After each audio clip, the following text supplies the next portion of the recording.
Hello, cooking by Anjana YouTube ചാനലിലേക്ക് എല്ലാവർക്കും സ്വാഗതം. ഇന്നത്തെ സ്പെഷ്യൽ ബീഫ് വരട്ടിയതാണ്. അതിനായിട്ട് നമ്മളിവിടെ എടുത്തിട്ടുള്ളത് ഒരു വലിയ സവോള, ഒരു 20 ചെറിയ ഉള്ളി, ഒരു 10 അല്ലി വെളുത്തുള്ളി, 5 പച്ചമുളക്, ഒരു തക്കാളി, ഒരു ചെറിയ കഷ്ണം ഇഞ്ചിയും ചേർക്കുന്നുണ്ട്. ഒരു കുക്കർ അടുപ്പത്ത് വെച്ച് 2 സ്പൂൺ ഓയിൽ ചേർത്ത് കൊടുക്കുന്നു. സ്പൂൺ കടുക് ചേർത്ത് കൊടുക്കുന്നുണ്ട്. 4 ഗ്രാമ്പും കറുകപ്പട്ടയും 2 ഏലക്കായും ഒരു സിലമൺ ലീഫും കൂടി ചേർത്ത് കൊടുക്കുന്നുണ്ട്. കൂടെ തന്നെ അരിഞ്ഞു വെച്ചിരിക്കുന്ന സവോളയൊന്ന് വഴറ്റിയെടുക്കുന്നുണ്ട്. സവോള, പച്ചമുളക്, വെളുത്തുള്ളി, ചുമന്നുള്ളി, ഇഞ്ചിയും കൂടി ചേർത്ത് വഴറ്റിയെടുക്കുന്നുണ്ട്. നന്നായി വഴന്നു വരുന്ന സമയത്ത് ഒരു തക്കാളി അരിഞ്ഞതും കൂടി ചേർത്ത് കൊടുക്കുന്നുണ്ട്.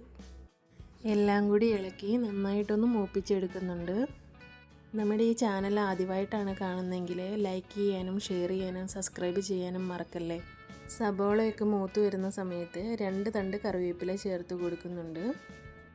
1 ടേബിൾ സ്പൂൺ ഉപ്പ് ചേർത്ത് കൊടുക്കുന്നുണ്ട്.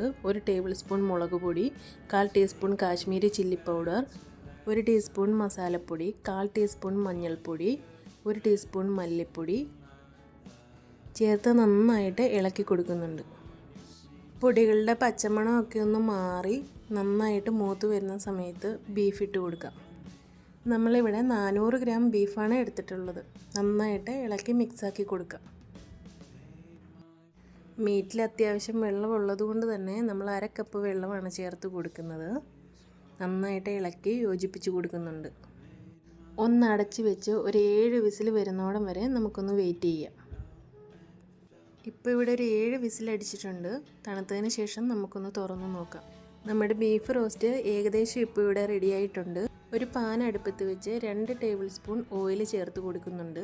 1/4 കപ്പ് തേങ്ങാക്കൊത്ത് ചേർത്ത് കൊടുക്കുന്നുണ്ട്. അതൊന്ന് മൂത്ത് വരുന്ന സമയത്ത് നമ്മൾ കറിവേപ്പില ചേർത്ത് കൊടുക്കുന്നുണ്ട്. രണ്ടും കൂടെ നന്നായിട്ടൊന്ന് മൂപ്പിച്ചെടുക്കുന്നുണ്ട്. 1/4 ടീസ്പൂൺ ഗരം മസാലയും 1/4 ടീസ്പൂൺ കുരുമുളക് പൊടിയും ചേർത്ത് ഇളക്കിയെടുക്കുന്നുണ്ട്.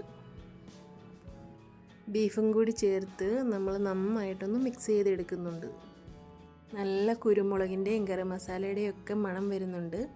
അപ്പോൾ നമ്മുടെ ബീഫ് റോസ്റ്റ് ഇവിടെ റെഡി ആയിട്ടുണ്ട്. എല്ലാവരും ഒരു വട്ടമെങ്കിലും തയ്യാറാക്കി നോക്കിയിട്ട് ഇഷ്ടപ്പെടുകയാണെങ്കിൽ കമൻറ്റ് ചെയ്യാനും ലൈക്ക് ചെയ്യാനും ഷെയർ ചെയ്യാനും മറക്കല്ലേ.